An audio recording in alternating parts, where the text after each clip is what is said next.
Welcome to Into the Mind of Gen Z, a podcast where I take a look at scientific studies discussing the unique challenges and identity shifts that Gen Z goes through and what the science says about how it affects our mind. Hello, my friends, and welcome back to another episode of the podcast. My name is Marco Mai, and this week is going to be on a topic that's been on my mind, and that's going to be emotional immaturity. If you're listening to this podcast, you probably have heard or at least seen headlines on things like the loneliness epidemic. And so, the loneliness epidemic is a global phenomenon where we are seeing people in general today being much less connected to others than any other time period in our lives. This happens in friendships and in relationships, and the epidemic has a lot of facets. Today, I wanted to break down at least one of them, and that's going to be kind of from the perspective of this generation's emotional unavailability, their maturity, and their emotional intelligence. This has been on my mind a lot recently because personally, I've come from kind of a very moving background. I grew up in a pretty small city for the majority of my life, and this was a massive change because I went from a relatively small city to Toronto, because I'm in Canada, and that's the biggest city that we can go to in Canada. And I remember having this thought that there was a really clear distinction between the people I grew up with in high school versus the people I was growing up with in university. It wasn't that one was better or worse, but in my slightly deranged high school experience, because I mean, whose experience in high school isn't, I did feel like I had some stronger emotional connections with my friends, even the ones that I didn't know for that long in high school. Obviously, there's a lot of people in university that I did grow really close to, and I'm sure I'm going to have them for friends as a long time. But I feel like there's also a lot of people I grew up with in university who quite frankly, just didn't have that same level of emotional maturity. I actually even think that I was one of these people because I remember that in my first year, I was so focused on studying and doing well in class that I honestly neglected quite a few friendships that were forming. I was just so focused on doing well that I put my friendships and my relationships on the side. Since then, I think I've matured a lot and I've also found a much healthier balance for myself. But because I was thinking about it, I figured that I wanted to take a stab at the topic and look at the research. So today I'll be explaining attachment theory, how our attachment style manifests in our relationships, the emotional intelligence of Gen Z, our unique emotional challenges, and how we can try to recover some of our lost emotional navigating skills. So, if this excites you, please stick around as we are just about to dive into the mind of Gen Z. First of all, why do we even care about emotional maturity in the first place? Well, obviously and hopefully, you want to be somewhat of a more mature person when you grow up. But let's just talk about the general benefits of emotional maturity when we look at it from a scientific standpoint. So, emotional maturity is really what brings us the ability to make meaningful connections and relationships with others. This is really crucial because we know from a lot of studies on happiness that relationships are the number one factor for contributing to not only a happier life, but also a healthier life. And this can be both platonic and romantic. It's not really necessary to have a massive social group. And in this case, it's a lot more about the depth of your conversation with those that are important to you. You don't just connect on your hobbies or your thoughts. You actually share with each other secrets, vulnerabilities, values, beliefs, fears. And these relationships are really rewarding. It activates things from our social circuitry, our reward system. It releases chemicals like oxytocin responsible for bonding. And oftentimes, our relationships are great catalysts for growth, which in itself is also rewarding. Emotional maturity is also an absolute necessity in the daily lives that we have because it also forms the foundation of how we understand ourselves. We're going to touch on this a little bit later, but one of the major issues that we seem to be facing in today's world is that people have difficulty navigating their own emotions. And this probably isn't a surprise, but if you have difficulty understanding yourself, your own wants, your own needs, your own feelings, then this is going to reduce your general life satisfaction, the depth and satisfaction you gain from relationships, and can also increase your burnout. We'll be talking about this a little bit later in terms of avoidance behaviors, but for now, we're just going to jump right into attachment theory. If you're already familiar with attachment theory, then you probably don't need this, but I'm going to preface this for everybody else. Remember that attachment theory is just a theory. It's relatively strongly validated with a lot of scientific literature to back it up, but it does carry weaknesses. It doesn't account for things like your genetic makeup, how your predispositions impact your attachment style, and also has difficulty explaining the plasticity, so how someone's attachment style can change on a person to person or situation to situation basis. So please hesitate when you hear all of this stuff. Try not to define someone by their attachment style. People's personality is not entirely black and white, and they're going to incorporate elements of different attachment styles, their values, their beliefs, their intelligence, and everything else that makes a person whole. Even if someone is a securely attached person, which is usually seen as the healthiest attachment style, it doesn't mean that they're a good person by default. Please take what I'm saying to understand attachment in general in terms of relationships and don't attach these to someone as if they are only their attachment style. Attachment theory was originally described by Bowlby and Ainsworth. In their original study, they basically took babies and a caretaker figure, which was usually their mother, and saw what happened to the baby when the mother left. In the original study, they found three attachment styles: secure, which was characterized by a baby who was distressed when their mother left and then returned to being happy and felt safe when they returned. They also observed an anxious attachment style, which was characterized by a baby who was very heavily distressed when the parent left, but was also distressed when the parent came back. Lastly, they described an avoidant or dismissive avoidant attachment style, where babies were not very distressed when their caretaker left them, and if they were with them as well after they came back, they didn't seem to care that much either. About a decade later, a fourth attachment style, known as the fearful avoidant attacher, was also described. This described babies with inconsistent behavior, and so they had characteristics of both anxious and avoidant babies. These babies sometimes wanted the attention and other times disregarded it entirely. They were sometimes distressed when people were there, when people weren't, and it was very disorganized. So it was also referred to as disorganized attachment style. Now I know verbally hearing about a theory doesn't make it that easy to understand. So I'll try to make a visualization that's a little bit more clear. Imagine that you have a basic XY graph, and your axes are anxiety and avoidance. Anyone can land anywhere on this axis of having high or low anxiety or avoidance. Secure attachers have low anxiety and low avoidance. Anxious attachers have high anxiety and low avoidance. Dismissive avoidant attachers have low anxiety and high avoidance. And fearful avoidant attachers have high anxiety and high avoidance. The baby talk and all of this is pretty cool, but it's also not very helpful for you because you guys are mostly teens or young adults. So we can actually apply this theory in adulthood, and we can talk about behaviors that we most commonly see per attachment style as it manifests in the world today. So while you're listening to this, see if you can find yourself in the styles that I'm describing. Firstly, secure attachers who have low anxiety and low avoidance means that they're generally comfortable in most situations. They're content with being alone, but they're also content being with someone else and being with someone else specifically in intimate and close manners. Secures feel comfortable being alone because they often have strong support systems from friends or family. But not only this, being alone gives them the chance at their own agency. They can live their life and work on their goals, and they know the methods to self soothe and feel good about their own self worth. Equally, secures are big on embracing the joys of relationships. Because of their low anxiety, relationships are chosen for the joy of companionship rather than coming from a place of needing to resolve inner struggles like loneliness or a need for validation. Furthermore, their low avoidance means that secures also have a strong understanding of their personal emotional turmoils.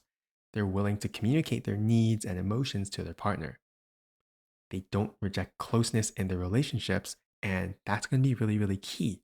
there's a dichotomy between a fear of being alone versus emotional closeness in relationships. This is going to be a lot more clear when we start talking about anxious attachers. And so these are people who have high anxiety but are low in avoidance. Anxious attachers put a heavy emphasis on the relationships in their life. This includes their families and friends, and there's sometimes a kind of people that you see are attached to the hip with certain people in their life. They don't avoid their feelings of discomfort, but in contrast to secures, they feel really uncomfortable without any connection at all. And this stems from, again, their high anxiety. Although their low avoidance means that they're able to communicate their emotions well, they might do it overbearingly. And this comes from a place of wanting validation and to basically ensure that people in their life will not leave or abandon them. Anxious attachers hope that if they get close enough to someone or understand them enough, that the other person won't leave them and they don't have to deal with abandonment. As you would guess, anxious attachment does come with things like more common diagnosis of anxiety. But we also see some unique behaviors like perfectionism, because again, anxious attachment styles believe that they must earn love in their life and that they must acquire it and keep it forever. And to do that requires them to be perfect. Otherwise, that love will leave them. These individuals generally fear being alone, and this results in them having an unhealthy desire to reach absolute closeness in their relationships. This is going to be in total and complete stark contrast to dismissive avoidant attachers. And so these are the ones who are low in anxiety and high in avoidance. These individuals find that they don't actually need relationships too much, and they prefer to focus on themselves. They don't need someone else to validate themselves and are actually most comfortable with emotional distance because they have a heavy emphasis on their independence. This independence protects their self worth, and dismissive avoidance will typically see themselves as better than others subconsciously. Not necessarily meaning that all avoidants have high self esteem, but subconsciously they do think that they're strong and that they're self reliant because they don't need to rely on other people. However, deep down, like every other human, dismissive avoidants do desire human connection. They are still going to develop friendships and relationships just like any other attachment style. And in fact, because relationships are often seen as lower commitment to them, they don't mind if they generate some closeness with their friends because they feel that they can step away without any repercussions whenever they want. Thus, dismissive avoidants are incredibly comfortable in relationships like friendships where they might not be expected or needed to show up in an emotionally intimate way. However, when friendships become too close, or especially in romantic relationships where they have to make emotional commitments like intimacy, long term plans, and so on, they become uncomfortable and push others away. Their low anxiety and high avoidance results in dismissive avoidance typically being unafraid of being alone, but they find it really difficult to understand their own emotions. They get really attached to their independence and have a difficult time actually communicating their needs to other people.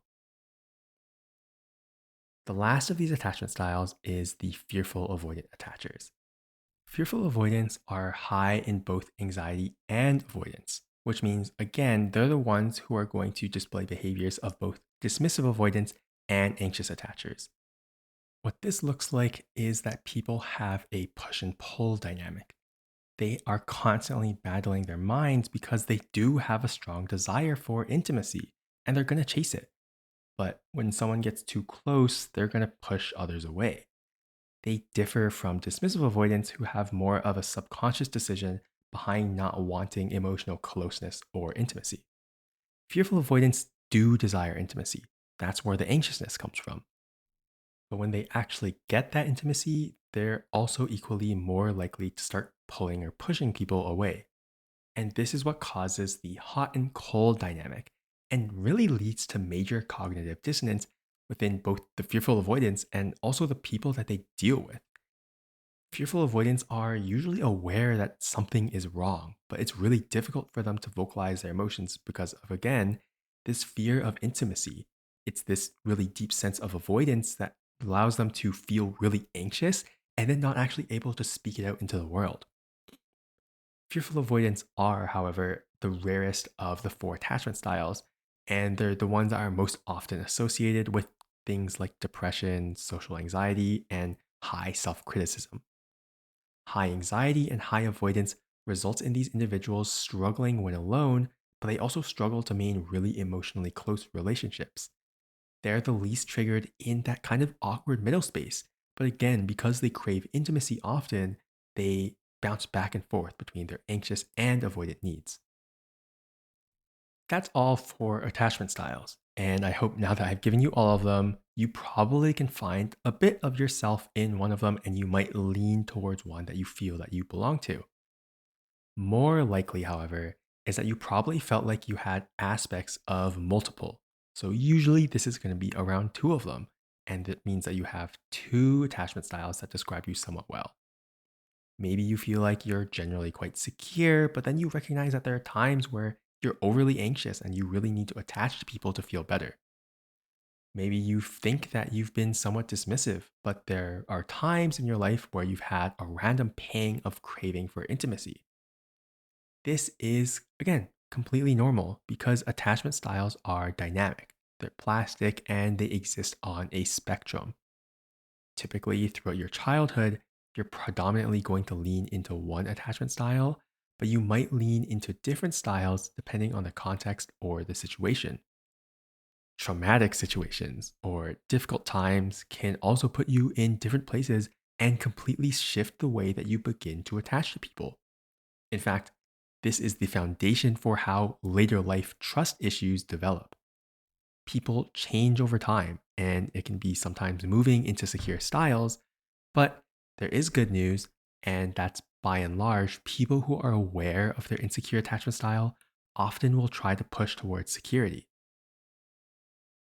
If you had to guess though, which of the four attachment styles is the most likely? And if you guess secure, you would be correct. It's actually really interesting because I remember literally every single intro psychology class that I took, the professor would always ask every student to report on their attachment style. And by and large, secure would always come out on top. Usually, actually, in these classes, it often came out to something like 75%. And most studies are going to report that secure attachment style typically belongs to the range of maybe 45 to 65% of the population. And I think it makes sense, right? Because you would expect people who are secure to be in happy relationships, to be in strong friendships, to have healthy family dynamics, and it just generally promotes good social well being. And all of that is, again, integral to happiness, but it's also integral to societal growth. But this brings us back to the first thing that we were talking about, the loneliness epidemic. What's really interesting about this is that attachment style seems to actually be reflecting some of these issues, like the loneliness epidemic. In a meta analysis by Conrath and others, they found that in college students, dismissive avoidance have become much more common. They went around from around 12% in 1988 to about 19% in 2011. And I know that doesn't sound like that much, but that's actually a 50% increase in dismissive avoidance in less than 3 decades. Conrad also found that secure attachment style in university students went around from 49% to just 41% of students. So, more than ever, college students are becoming much less secure. They do also say that college students in general are more comfortable not pursuing romantic relationships, but this is increasing at an alarming rate. The report also gets scarier because you realize psychologists often note that self reports aren't that accurate. The reason this is really important is all attachment styles can unknowingly self report incorrectly, but dismissive avoidance were found to be the most prone to inaccurately reporting themselves as secure. Because dismissive avoidance are so comfortable with themselves, their independence, and don't see an issue with any of their relationships, they think that they're secure people because, to be quite frank, they are. They're very secure in their independence and they're very happy with their lives sometimes. When they think to themselves that I'm not in a relationship by choice, they believe that it's because they're secure in themselves, even though in reality, sometimes the reason that they're not in a relationship is because of their unhealthy desire for self reliance. I also think that this stat is pretty crazy. Because even though that was a university sample, which said 41%, if we round it up to 50%, that still means that half of the world are people who have difficulty being alone, confronting their feelings, navigating their emotions. And that's really, really interesting. Think about it.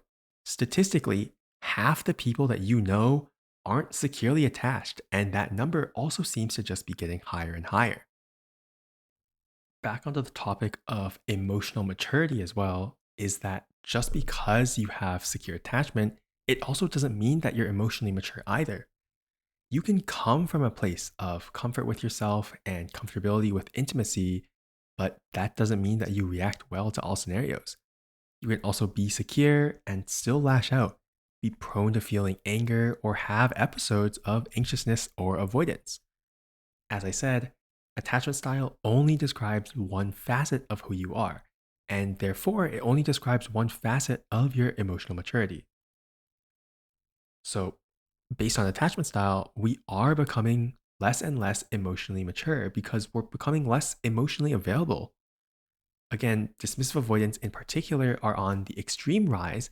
And if you listen to my episode on Gen Z and dating culture, you would also know that a majority of Gen Z teenagers haven't actually spent that much time dating. People have higher priorities than relationships. And although there isn't, again, anything innately wrong with this, it is worth noting that people are generally prioritizing relationships on the lower end. But while attachment theory is a strong framework for understanding where our emotional immaturity might be coming from, especially from childhood, it still doesn't explain everything. While more people might be more avoidant than ever, that doesn't necessarily mean that everyone in the world is avoidantly attached.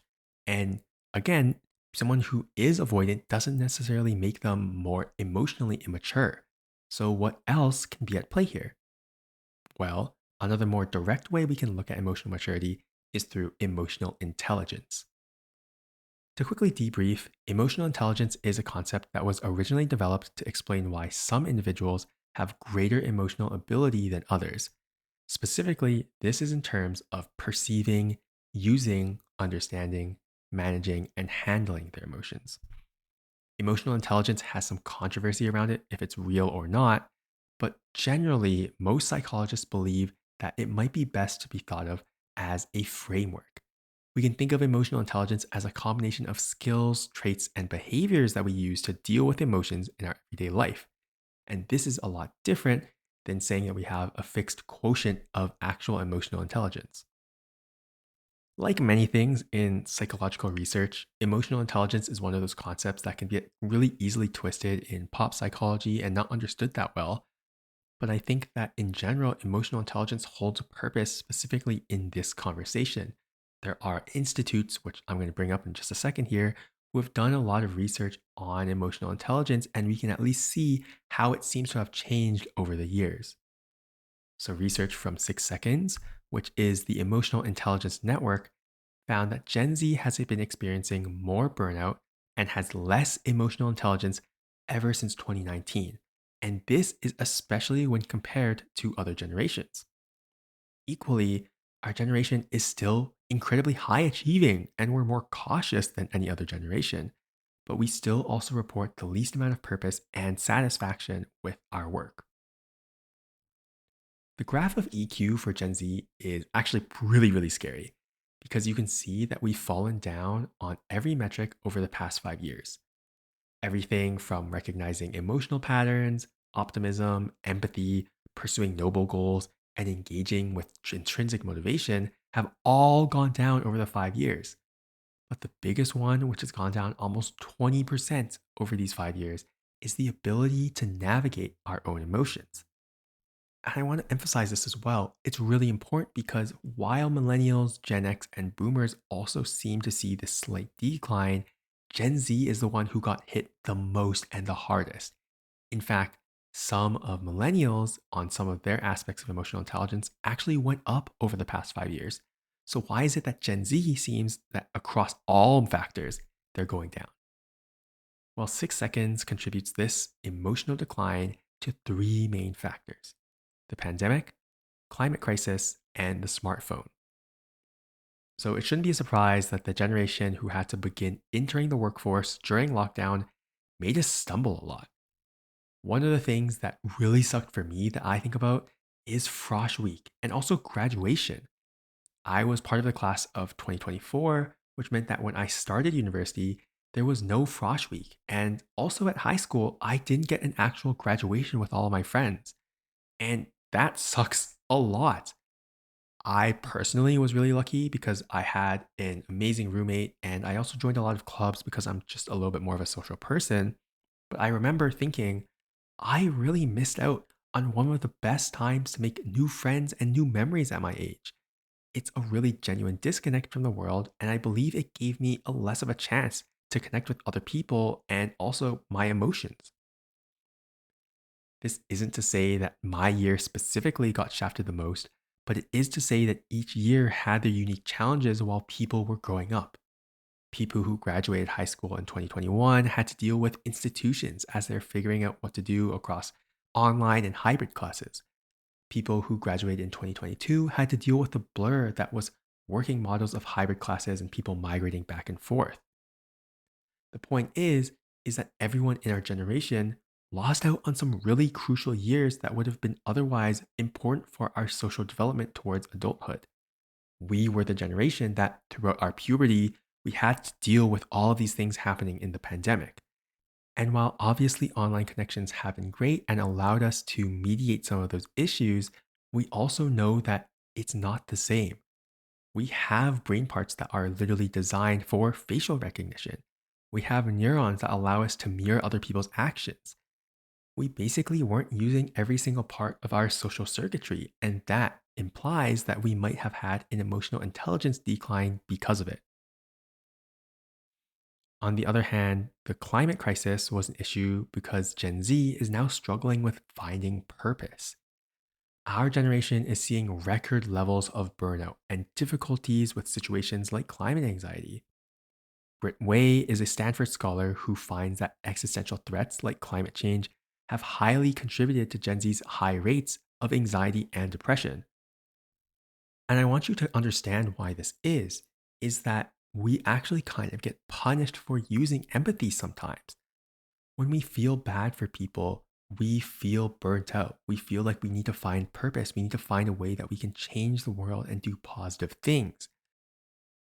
But even though we want that change and we want to express empathy, the more that we do it, the more bad that we feel. And it's really draining for our emotional state as we navigate the world. And again, especially in a world where we're still figuring out how to navigate our own emotions. Especially in today's world, it's a lot easier to turn off all of that emotion and turn off our empathy because when we have it on, it's quite frankly really draining to constantly feel bad for other people. And I know that it sounds really, really bad to say, but the thing is that's a learned behavior for us. For us, it's that when we see really depressing news, we feel bad for other people, but then we also feel a sense of helplessness and we feel a sense of anxiety because we can't do anything about it. And so we learn to cut off that emotion because if we don't feel that empathy, then we don't feel that helplessness anymore.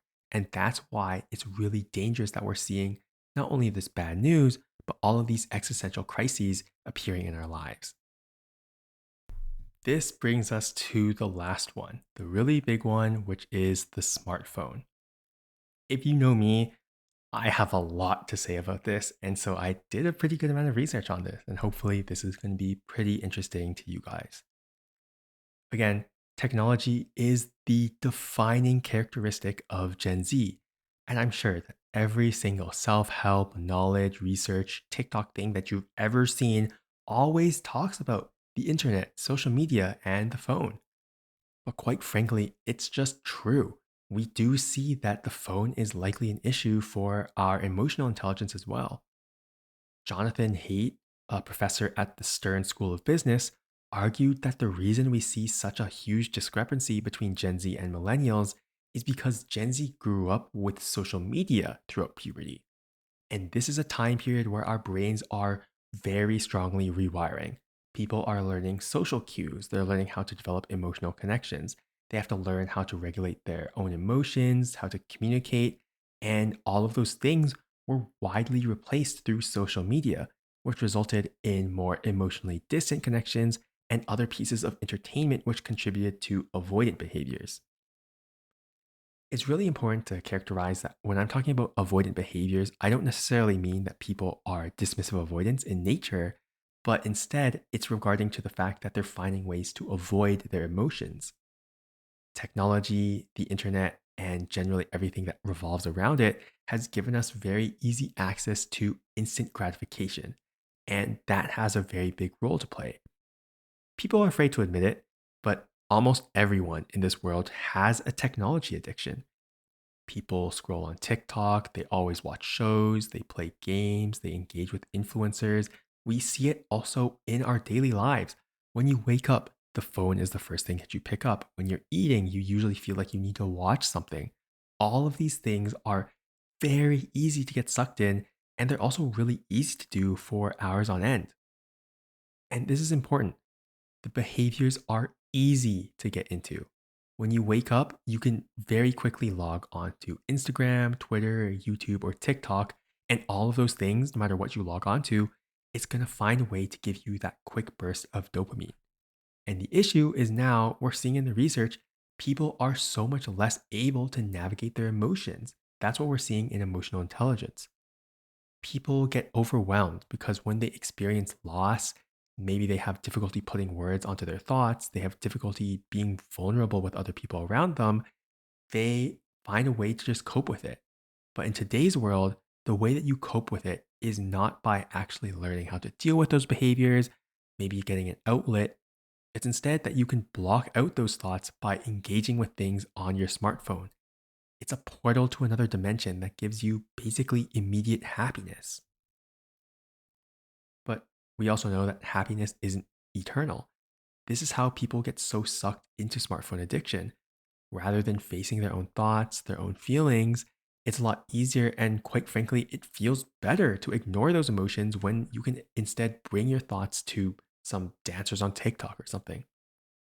This is very similar to what I was talking about before when we were talking about climate change. It's so difficult because now when we feel empathy and when we feel those emotions, it often makes us feel bad and it often makes us feel scared because we have to deal with them. And instead of dealing with it, we now have the learned behavior that I'm not going to actually deal with those emotions. I'm going to let those emotions diffuse by themselves by distracting myself, by getting happiness from another source, which is often going to be your phone. Here's the thing though, is that I also think it's really hard to blame the phone and the internet entirely in a completely negative way. Because I want you to think about this. Choosing to digest your own emotions and face your hardships, to take responsibility for your actions, it's really hard to do. And so, if you have a psychological problem, what are people likely going to try to tell you what to do? They're probably going to tell you to get therapy or at least some coaching or counseling or anything like that to help your psychological mindset.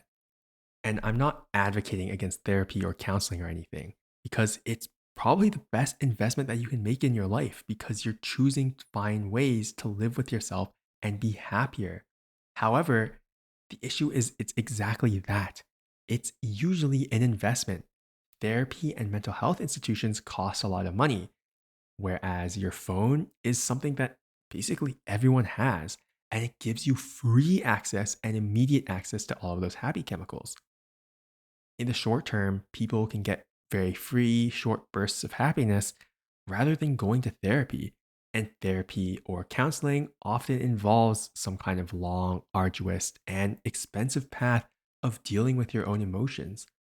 If you look at it from a base framework, it just looks like, and we end up feeling like our phone is just doing better because it doesn't cost us anything and it's immediate.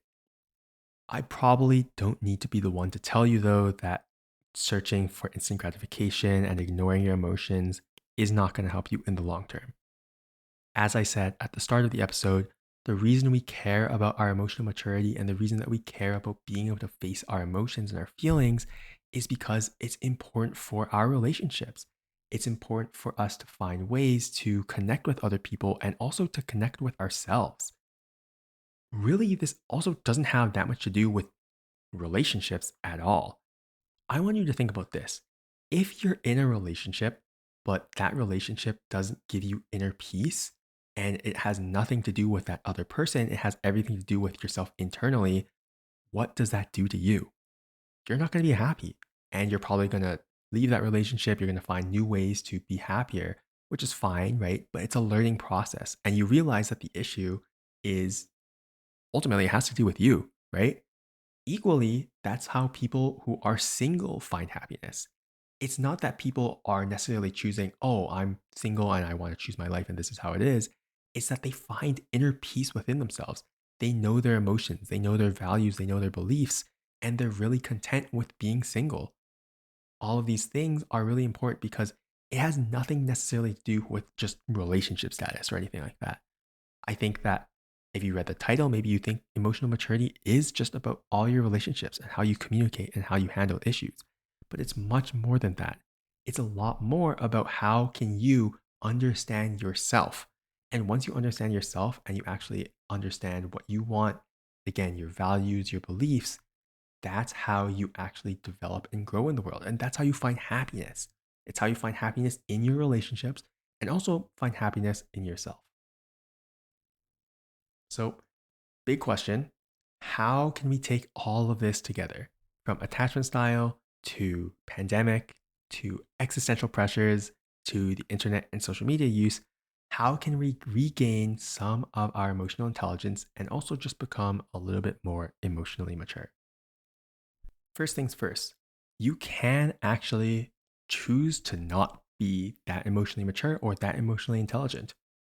Yeah, I am giving you complete and total permission to just not care at all.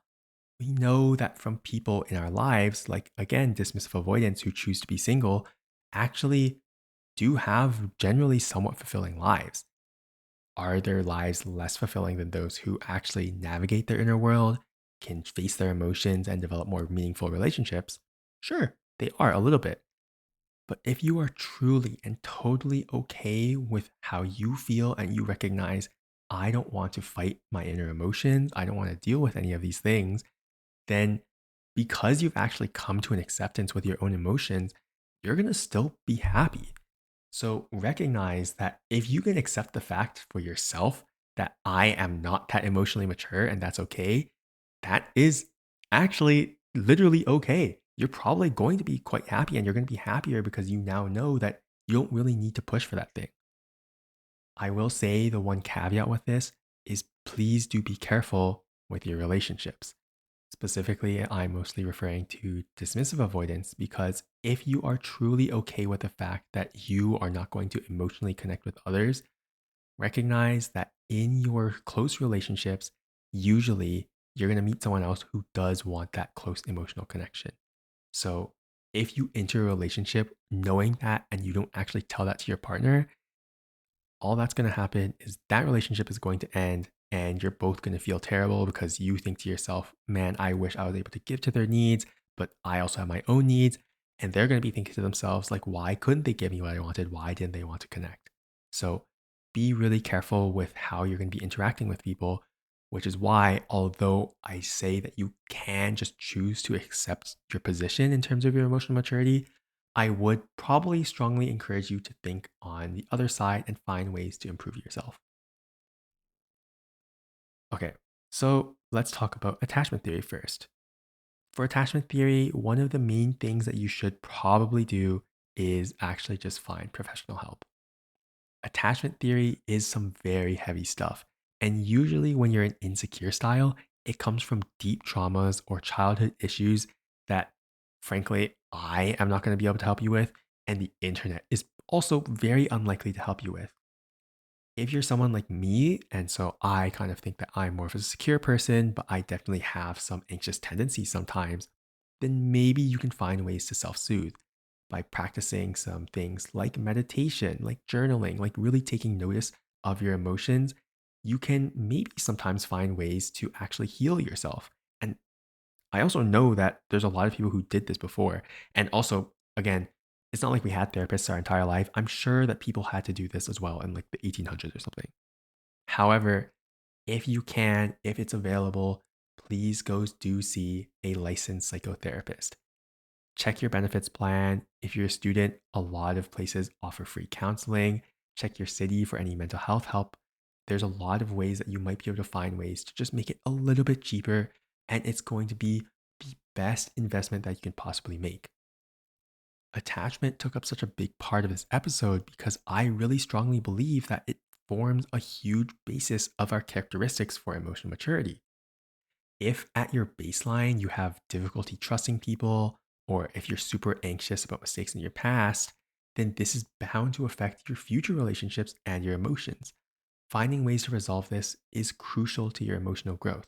And again, I know that it's expensive, but the person that you're going to deal with the longest, the things that you're going to have to feel, the emotion and sadness that you have to deal with, all of that comes from you internally. You have to live with your emotions for the longest amount of time. You don't have to deal with your career for the longest amount of time. At some point, you're going to leave the job or you're going to retire. You don't have to deal with your school all the time. At some point, you're going to graduate or you're going to leave, but you are going to have to deal with you and yourself and your emotions literally every single day of your life. So invest in it. Invest in making those later days just a little bit easier and you won't regret it. The pandemic, retroactively, obviously, is something that we can't really do anything about. So the thing that I would kind of recommend people to do is don't ruminate over it. Try to see the silver lining. There are a lot of people who, like me and you, would love to connect with each other and make friends because they didn't have the chance to do so. And that is the silver lining that we need to know. People across the pandemic want to connect with each other. In my city that I'm in right now, people are always throwing events. There's always things happening. And all you need to do is just reach out and actually take the extra step to get there. Even if it's just like with me or you have the confidence to talk to people, you're going to be probably pleasantly surprised at how receptive people are at connecting with other people. One time, I was just talking to this older guy on a train because I saw his bag. It had an owl on it, and I thought it was pretty cute. So I spoke to him about it. I asked him where he got it, and he was telling me he got it from his daughter. And we just talked for the entire short train ride. People are way kinder than you think, but you have to be the one to open up yourself first to those communities and those people that you want to belong to. Don't sit there and be like, oh, the pandemic ruined my life. Oh, like I can't have my connections anymore. Yeah, it did. It did make those connections in the past a lot harder to get. But we're no longer in that stage of our lives, and you need to take responsibility for actually seeking out what you want to do. In terms of climate anxiety and purpose, I will say that those are really, really big topics that I'm not going to be able to fit within this last little bit of time. But I would encourage for you to just not put that much pressure on yourself. And I know that sounds like kind of bad, and maybe it sounds like a deactivating mechanism, the way that we kind of avoid our emotions as an avoidance, but that's not really what I'm getting at here. Deriving purpose and meaning from life isn't something that you can figure out in a couple of days, a couple of weeks, even months or years. In fact, I'm sure that if you ask a lot of people who just live their lives, you're going to find that people don't find their purpose, quote unquote, for their entire lives. I literally asked this question to my parents actually, maybe a couple of weeks ago, and they just told me, like, oh, yeah, we don't really think about that. We don't think about having a purpose. We don't think about doing amazing things. Really, what we're doing is just enjoying life. My mom was telling me the reason that she can be so happy without purpose is because she's accepted that she doesn't really need purpose anymore. It's the acceptance of a seemingly negative situation. And in this scenario, it's accepting that you don't need a purpose. Now, for the unique some of you, and I don't know if it's necessarily unique, sorry, because there might be a lot of you, there might be a purpose. There might be something that you got onto this earth and you feel like there's something that you need to do. But I personally believe that purpose isn't necessarily about doing what you're meant to do. It's accepting that you're doing what you're meant to do already. What matters is that you're willing to take each day, moment by moment, and just do those little things and really enjoy life as it goes on. If you feel like right now in your life that you want to actually get a really good career, then do it. But don't act like getting that career is your purpose. Your purpose is what happens in the moment today, because that's what leads to everything else in the future. The last one is social media. And it's really interesting because I could literally just give you the tip like, yeah, just turn your phone off, just never use it again, just go on a social media detox, call it a day. Obviously, that's not going to happen. Obviously, if you had to do everything and turn everything off, you wouldn't even be listening to this podcast. So, what are things that you can actually do? What I would do is take a look at your social media usage and define two goals, two major goals that you actually want to use social media for. Are you using social media to learn? Are you using it to connect with others? Are you using it to make friends? Are you doing it to share something? Are you doing it to journal your life? Or are you realizing, as I say these goals, that you don't even want to use social media at all? Whatever it is, you should be really conscious of what social media means to you and what goals that you have that you might use to benefit your own life. No reason is better or worse than others, but oftentimes you might realize that you have a social media addiction and that when you're using it, you're actually using it in a way that isn't really important to you at all. You might use it and say that, oh, I really value using social media because it allows me to learn about things. But then, if you really value that learning, why don't you take notes or do further research on what you see? Obviously, I'm not expecting you to study your TikToks, but I found, and I've literally tested this with my friends, where they get stun locked by TikTok for like 2 hours. And I just go to them after the 2 hours. I say, can you tell me four TikToks that you just saw? And almost all of the time, they can tell me maybe the first TikTok they saw and maybe the last TikTok they saw. And after that, almost nothing else.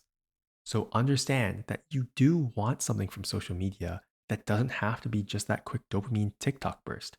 Sure, it can be, and usually it is, but if it is going to be that, then try to limit it because you might realize if you look at your screen time, it's taking up a lot of your time and a lot of time in your day that you could be doing to do other stuff. And recognize that basically everything that you could be doing that isn't about social media is probably going to be pretty healthy. You can go like super healthy and do things like meditation and journaling, but even things like just taking the time to work out, taking the time to go on walks, taking the time to talk to friends, that's going to probably be a lot more rewarding in the long term than just scrolling on TikTok and not remembering anything that you did over the last 2 hours. So, are we becoming more emotionally immature? In general, I would actually probably say no, we aren't. Yes, we are getting worse at dealing with our emotions, and that can be seen as emotional immaturity. But I think the main thing that I'm taking away from the research is not that we're becoming immature, it's that we're adapting to what's been given to us. We have a lot of issues and a lot of things that are stressing us out and giving us anxiety. And unfortunately, we grew up in a time where it's really easy to avoid those feelings. But that in itself is maturing. Is it healthy the way that we're dealing with our emotions? No, not at all. That's exactly what this entire episode is for. And it's to show you that you might not be dealing with your emotions in a really healthy way. But that isn't to say that you aren't maturing. You are maturing by even doing something like listening to this episode. You're maturing by taking in the research. You're maturing by learning more about yourself. And that's the really important part is we've been growing up in this age where people feel like they need to reach an end destination and they feel like they need to be mature enough. But if you're taking the small steps already, if you're listening to this, if you're thinking after you listen to this, man, maybe I should journal, maybe I should go for a walk, then you're already doing the best that you can and you should feel proud because that means that for you, you are still emotionally mature. That's going to conclude this week's episode. And as per usual, if you were listening to this and you thought of somebody, please share it with them. I always love to have my work shared. If you have any feedback, advice, or suggestions on episodes, feel free to send that to me on Instagram at Mind of Gen Z Podcast. Other than that, I appreciate all of the positive reviews. And next week, we'll see if I get an episode out. I've been really strongly considering starting some video essays. And if that interests you, I'd love to hear from you guys or some comments if you guys want me to do a video essay. Other than that, I'll see if I see you guys next week. But at bare minimum, I will see you guys soon. Thank you again for listening.